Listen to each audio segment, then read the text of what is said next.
The 8-week Fulbright seminar in India gave you the blessed meeting with Mother Teresa. You have got to tell. And why do they spell Calcutta so weird? Because there's a K. Because the Hindu way and then English. Oh, okay. So tell us about the meeting. I mean, Indian way. Was it? Did it change you at all? Oh, well, yes. I mean, talk about presence.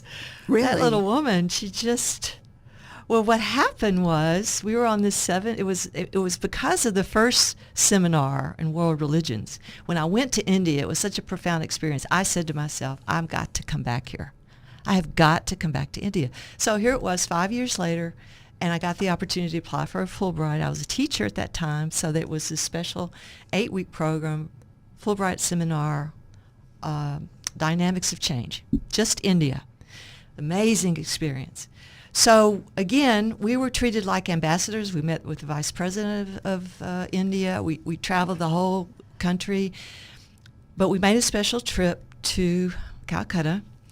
And when we went to Calcutta, Mother Teresa started her ministry by literally finding the people who were dying on the streets, picking them up, bringing them to a safe place where they could die with dignity. That was her first ministry. And it was called Calicut, which is it's named after a Hindu god of Kali, which is about death. I know I'm probably not being real accurate on that. I thought that was spelling Calcutta wrong. No, the house of it was. Well, it could all be. That's probably they're all connected. It's probably all part never of mind. it. Go ahead. But anyway, same etymologies. Yeah. Probably. Yes.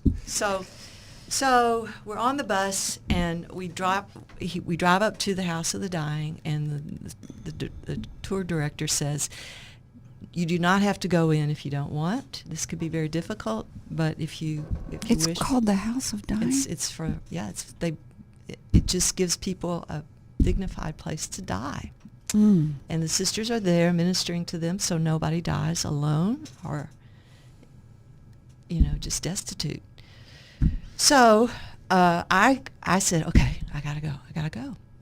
So a bunch of us went, and I have to say, the minute you walked in, there was nothing repulsive about it. No. Nothing. No. It was all love. Not the smell? It wasn't.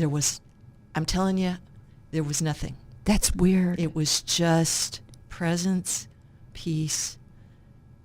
I can't tell you, I can hardly describe it now, but there was nothing in you that wanted to run or leave.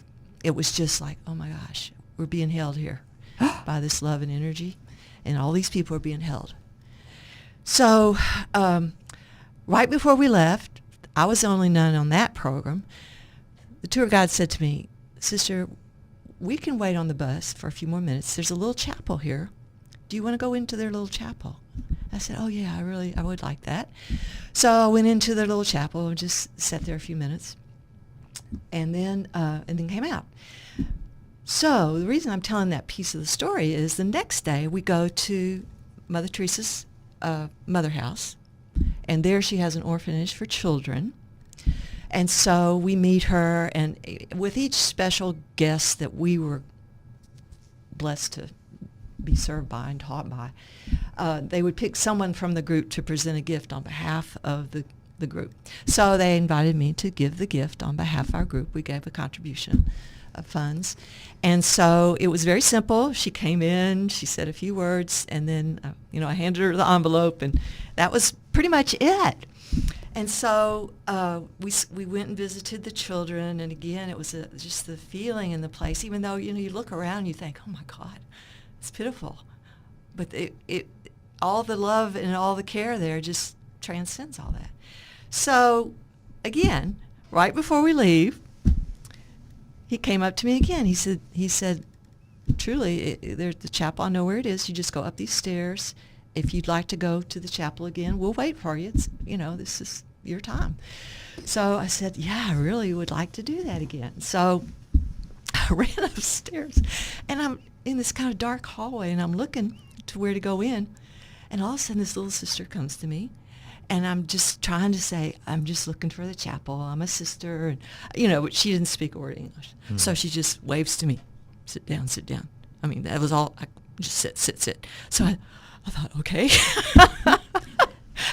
So I sat down, and then lo and behold, the next thing I know, Mother Teresa herself is coming down the hallway toward me, and she just, I stood up, of course, and I was just speechless. And of course, she speaks English beautifully, and so she took my hands in her hands. They're just like, she was itty bitty, but her hands were like these big soft pillows. And she just said, I don't even remember what she said. I just was trying to tell her I was Sister Mercy. I was like speechless. But she was so sweet. She just kind of calmed me down. And before I could really say anything, she says, I want you to come back tomorrow. Come for Mass tomorrow. She says, you are welcome to come. So I said, okay. Yeah. So the next day, we were lucky because it was a day off. We usually on the tour we'd get a day when we could just do things that we wanted to do.